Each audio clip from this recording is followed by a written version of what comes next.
بیان شروع کرنے سے پہلے اپنی حکومت وقت اور تمام اسلامی جو حکومتیں ہیں ان کے نام ایک چھوٹا سا پیغام بھیجنا چاہتا ہوں۔ وہ یہ ہے کہ پچھلی چند دہائیوں سے جو ملت اسلامیہ کی صورتحال ہے، کفار، مشرکین، یہودی، عیسائی اور کہیں کہیں ہندو یہ مسلم امہ پر ظلم و ستم کے پہاڑ توڑ رہے ہیں۔ ہمارے علماء نے پہلے بھی کئی مرتبہ حکومت کو اور حکومتوں کو کہ یہ تنبیہ کی ہے کہ وقت جہاد ہے۔ اس صورتحال میں اب کفار، مشرکین مسلمانوں کو کاٹ کاٹ کر کھا رہے ہوں، اپنے گھر میں بیٹھے مسلمان پرسکون نہ ہوں، وہاں بھی ان کا مال، جان، عزت محفوظ نہ ہو۔ ابھی کیا کوئی کسر باقی ہے جہاد کی فرضیت میں؟ جو موجودہ صورتحال ہے فلسطین کی، کشمیر کی، اور چند سال پہلے جو برما کی صورتحال تھی، عراق کی صورتحال تھی، افغانستان کی صورتحال تھی، ان صورتوں میں مسلم امہ پر جہاد فرض ہو جاتا ہے۔ تو یہ جو پاکستانی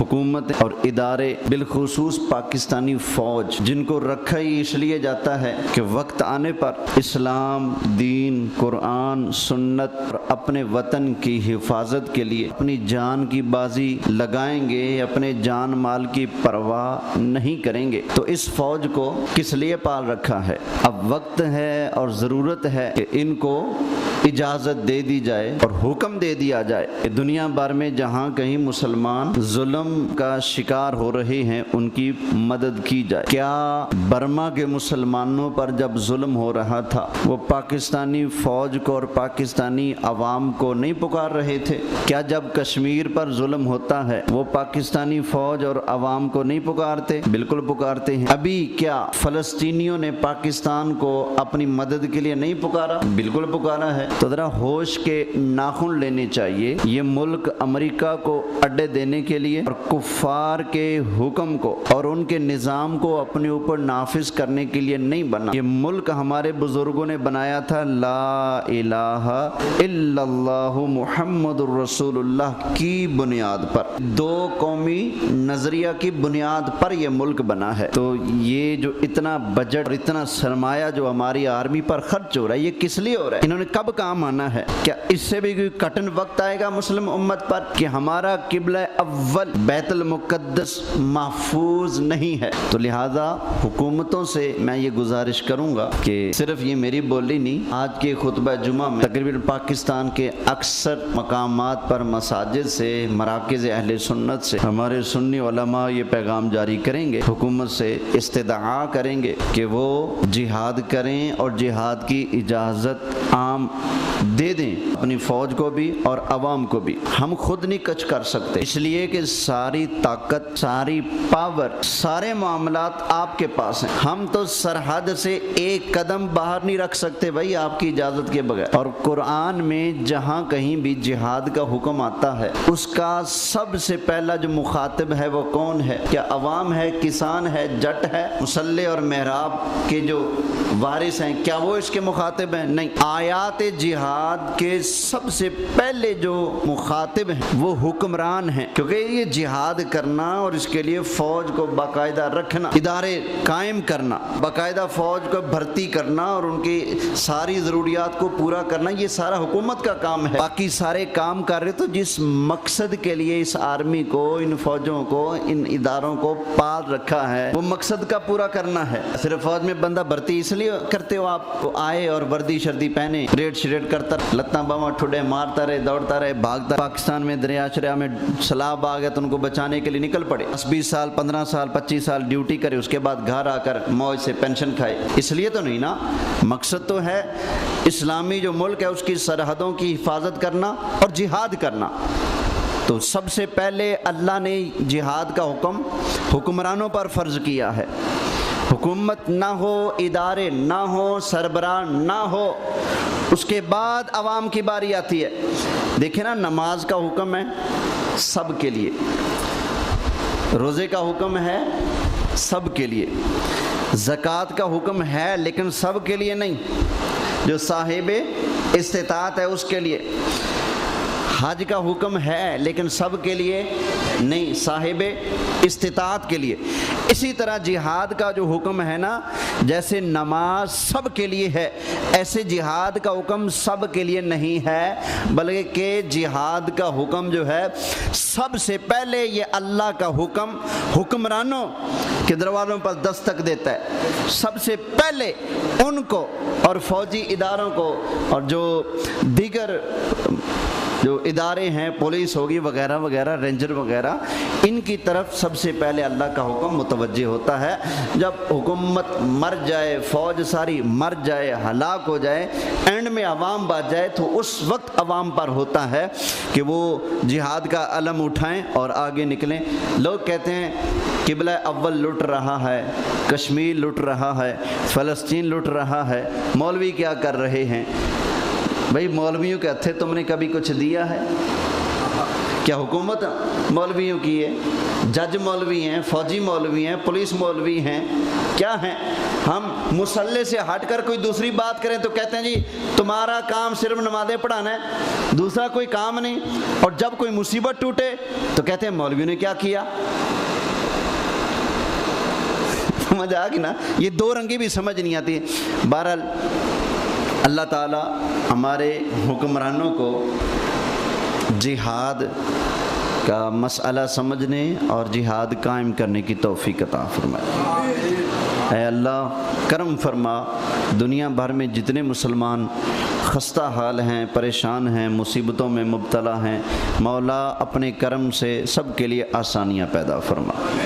کچھ لوگ ہیں کافروں کی اطاعت کر کے چاہتے ہیں کہ کافروں کے ساتھ دوستی رہے، تعلق رہے، وہ ہم سے راضی رہیں، وہ ناراض ہونا ہو جائے، ان کی ناراضگی سے ڈرتے ہیں، امریکہ کی ناراضگی سے ڈرتے ہیں۔ میرے اللہ کا ارشاد سن لیں، پہلا پارہ ہے، اللہ تعالیٰ نے ارشاد فرمایا وَلَن تَرْضَىٰ عَنْكَ الْيَهُودُ وَلَا النَّصَارَىٰ حَتَّىٰ تَتَّبِعَ مِلَّتَهُمْ۔ فرمایا یہ یہودی، یہ عیسائی تم سے راضی نہیں ہو سکتے جب تک تمہیں بددین نہ کر لیں، تم سے راضی نہیں ہو سکتے۔ یہ اللہ کی بات ہے بھائی، میری بات تو ہے نہیں۔ اور چھٹے بارے میں فرمایا یا ایہا الذین آمنوا لا تتخذوا اليہود والنصارى اولیاء۔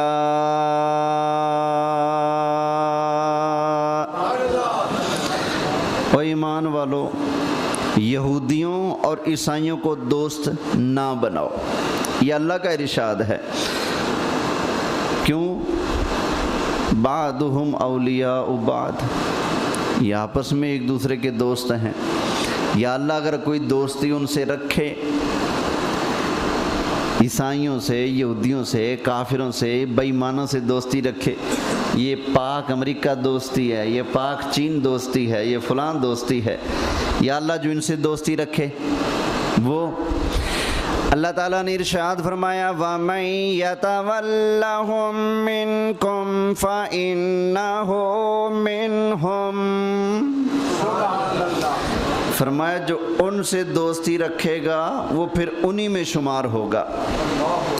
کن میں شمار ہوگا؟ انہی میں۔ یہ امریکہ، یہ چائنا، یہ انڈیا، یہ دیگر کافر ممالک تو بعد میں ہیں، یہ تو ہیں چٹے کافر۔